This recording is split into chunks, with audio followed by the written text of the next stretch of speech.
নমস্কার বন্ধুরা। তো পেহেলগামে ২ সপ্তাহ আগে যে নারকীয় হত্যাক্রিয়া চালানো হয় ভিকারিস্তানের দ্বারা, মানে পাকিস্তানের জঙ্গিদের দ্বারা, তাতে প্রায় ২৬ জন ভারতীয়রা প্রাণ হারায়। এরই প্রতিবাদে ভারত সরকার ও ভারতীয় সেনারা গতকাল মধ্যরাতে পাকিস্তানে পাল্টা আক্রমণ করে ও ভিকারিস্তানের কুকুরতোলো জঙ্গিদের মেরে দেয়। যাই হোক, এই ঘটনা নিয়ে সারা ভারতে তথা পৃথিবীতে বর্তমানে অনেক হইচই হচ্ছে। যার মধ্যে কিছু প্রাক্তন ও বর্তমান ক্রিকেটাররা এই অপারেশন সিন্দুরের উপর রিঅ্যাক্ট করেছে।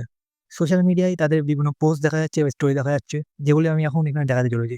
তো ১ম এ আছে আকাশ চোপড়া। ফরমার ইন্ডিয়ান ক্রিকেটার ও বর্তমানে ক্রিকেট কমেন্টেটর আকাশ চোপড়া লিখেছেন, "টুগেদার উই স্ট্যান্ড, জয় হিন্দ।" এরপর former cricketer Shikhar Dhawan operation সিন্দুর নিয়ে একটি পোস্ট করেছেন এবং তার নিচে লিখেছেন যে, "যা বলেছি তা করে দেখিয়েছি। Justice is served. ভারত মাতা কি জয়।" তারপর মাস্টার ব্লাস্টার সচিন তেন্ডুলকর লিখেছেন যে, "fearless is unity, boundless is strength, India's shield is her people."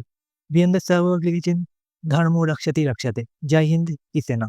এরপর যদি নজর রাখি তাহলে দেখা যাবে কেকেআরের স্পিনার বায়ন চক্রবর্তীও একটি সেম অপারেশন সিন্দুর লিখে পোস্ট করেছেন। তারপর গৌতম গম্ভীর টুইট করে লিখেছেন, "জয় হিন্দ।" ভারতীয় প্রাক্তন ক্রিকেটার সুরেশ রায়নাও সেম টুইট করেছেন এবং অপারেশন সিন্দুর দিয়ে একটি ছবি দিয়েছেন তার স্টোরিতে। এছাড়া ভারতীয় মুসলিম ক্রিকেটার যেমন মোহাম্মদ শামি একটি ফাইটার জেট প্লেনের পিকচার দিয়ে অপারেশন সিন্দুরের পোস্ট করেছেন। তারপর মোহাম্মদ সিরাজ একটি ভারতীয় পতাকার স্টিকার দিয়ে অপারেশন সিন্দুরে পোস্ট করেছেন। আর সবশেষে ক্রিকেট কমেন্টেটর ইরফান পাঠানও পোস্ট করেছেন। তিনি সেম অপারেশন সিন্দুরের একটি ছবি লাগিয়ে স্টোরি দিয়েছেন।